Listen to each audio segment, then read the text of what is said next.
G'day, it's Jamie, and welcome to Where's My Yowie.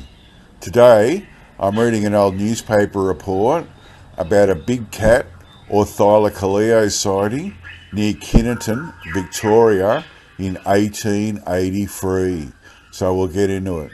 This was published in the Kilmore Free Press on Thursday, the 4th of October, 1883, titled The Piper's Creek Lion.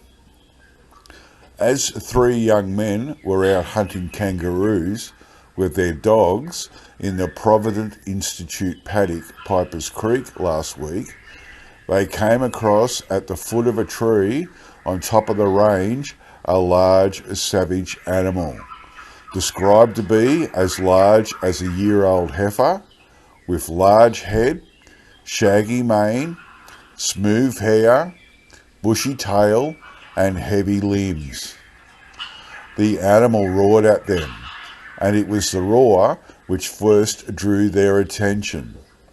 The young men took to their heels and ran, calling at Fisher's Piper's Creek Hotel and informing the inmates there of what they had seen.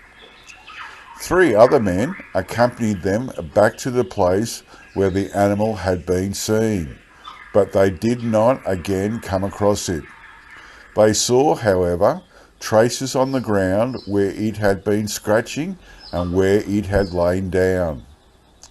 The locality of its appearance is a large, rough tract of grazing land, 1,700 acres in extent, full of scrub, timber and rocks.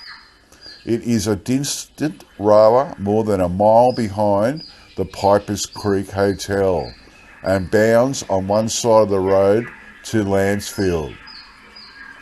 About 3 weeks ago, several of the children attending Piper's Creek State School reported having seen a large wild animal, like a lion, as they were going home across the bush, but no attention was paid to their statement at the time.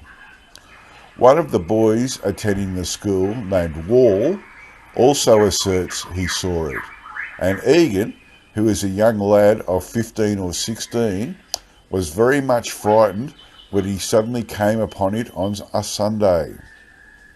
Mr. Darby, the owner of the paddock, has a herd of cattle and some horses in it, and he proposes to muster them and procure the assistance of one or two neighbours with rifles to shoot the beast down.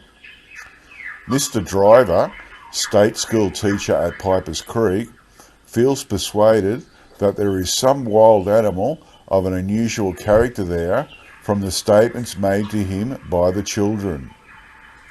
Mr. Darby, Mr. Fisher of Piper's Creek Hotel, Mr. F.J. Martin and other residents are firm believers there being no hoax in the affair.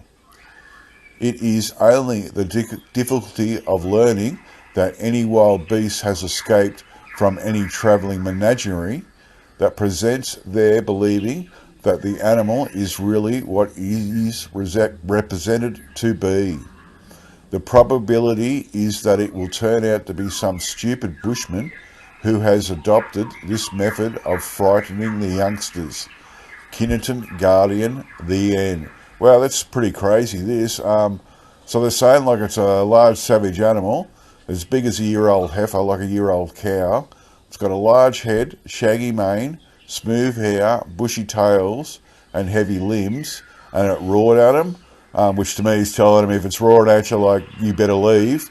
But it's crazy because, like, the couple of guys that were out hunting saw it, some school children saw it, and then another guy who was 15 or 16, he also saw it, and they're all saying it's a lion, so it makes you wonder what they saw, whether they actually saw like an African lion, or is it possible that they're seeing Thylacoleo?